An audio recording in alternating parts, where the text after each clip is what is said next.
can we get this? Okay. Now, we said that peppermint, we can use it aromatically with the legend here, topically and internally. And what's S stand for? Sensitive skin. So if we're going to put peppermint on a baby, we might want to dilute it a little bit with some coconut oil or olive oil or things like that. Now, one of the things that we said was if a child has a high temperature, then you'd want to just put a couple drops down their spine. Put it on your finger first and just sort of stripe it down. And it'll be a little miracle watching them reduce their heat really fast, okay? All right, the peppermint went around. I hope that you each got a chance to put it on your neck so that you can feel the effect that it has on you to cool your body down, okay? It's really, really good at that.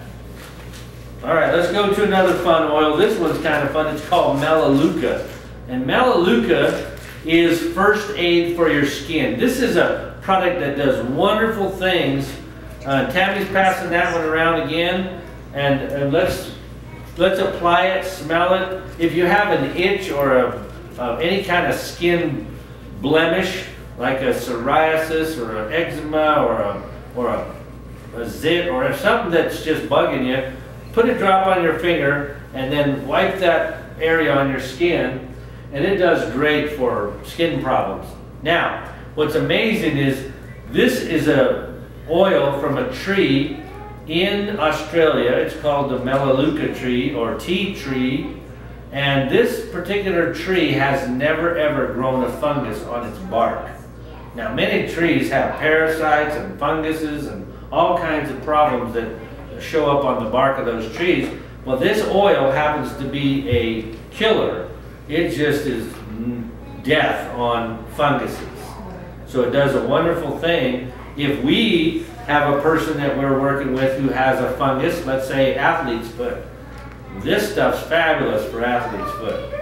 If you have any kind of skin condition, dandruff or blemishes or boils or something that's causing irritation and problems to your skin, Melaleuca is excellent for that. So notice that you can use it aromatically in the air, topically, internally, and what's N stand for? Neat. Yep. What's that mean? Not diluted. That's right. Not diluted. Just put it on your skin straight up. Direct therapeutic grade oil, concentrated right directly on that skin blemish. Okay? You could even add 4 or 5 drops of this to your favorite shampoo and conditioner and make your own Melaleuca shampoo. Okay, because you'll know that you're buying the real stuff, not synthetic or not food grade, and it's going in your shampoo that's your favorite one. Okay, that would work really good also. And you could apply it to your hands and feet if you have any kind of group. Like when I was in the military, we'd have 600 soldiers showering in the same shower. And if one guy got athlete's foot, everybody got athlete's feet. Because it's a fungus, okay? So this is a great thing to use on a fungus, all right? All right, that's Melaleuca. Did it go around? Everybody get a chance to smell it? And it's got a unique smell and a unique taste, and it's really, really good for that type of thing, skin problems, okay? Remember that, skin problems. I am going to give a test at the end, and so we want to make sure that you remember what Melaleuca is good for. All right, here's my favorite one. This is the one I told you that when it went around the room, I put 2 drops in my mouth, and it caused lots of problems, and that I turned red and purple because it was too hot. Well, this is a natural immune support product. This does wonderful things to fight any kind of bacteria and virus that gets in your system. This is a very, very strong oil. You can take several drops in a gelatin capsule, an empty gelatin capsule, and it will stimulate your immune system. So people who have problems with their immune system, Epstein-Barr, chronic fatigue, shingles, herpes, those types of things that are running your body down, this is an excellent, excellent oil for that type of thing.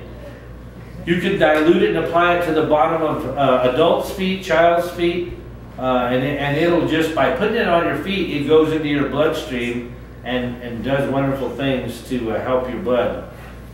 It's a natural defense immune booster.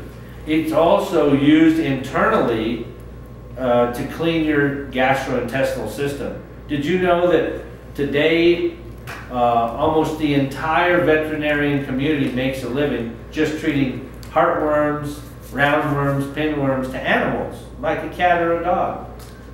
Well, what do you think people get? Do you think we get those same worms? Yep, we do, but do we ever go and get treated by our vet?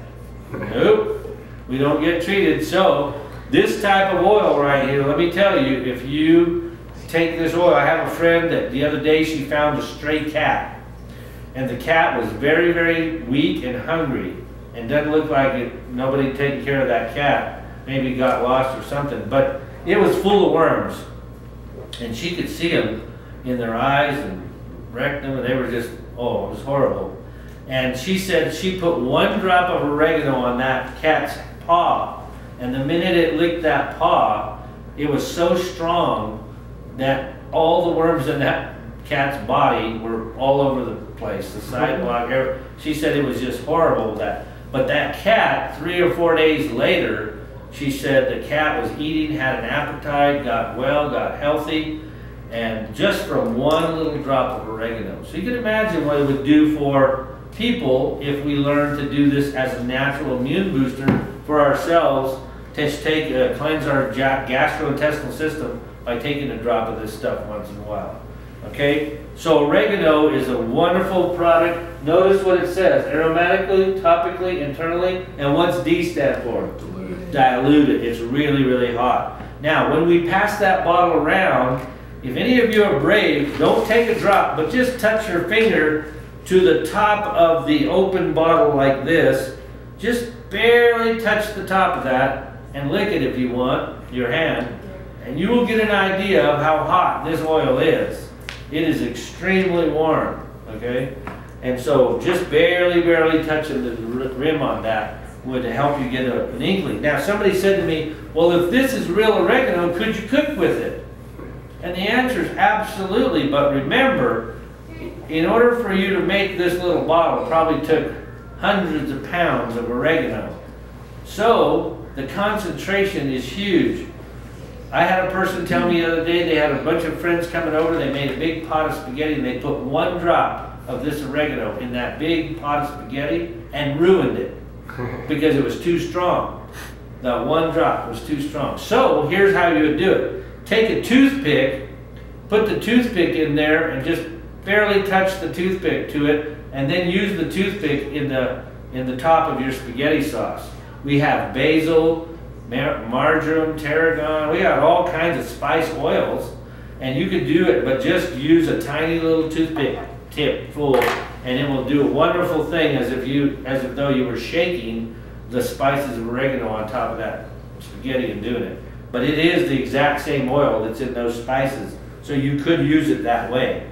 Any questions on oregano? Oregano, let me just make one comment.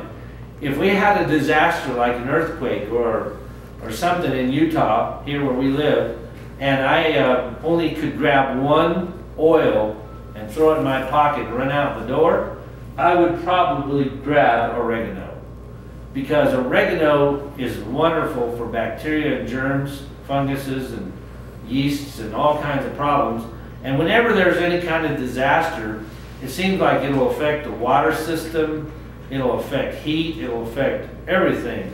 And so this 1 little oil can do some amazing things if you were in a situation of disaster. And if nothing else, it could boost your immune system so that when dysentery and water contamination and all these are a problem, you would probably be able to treat yourself.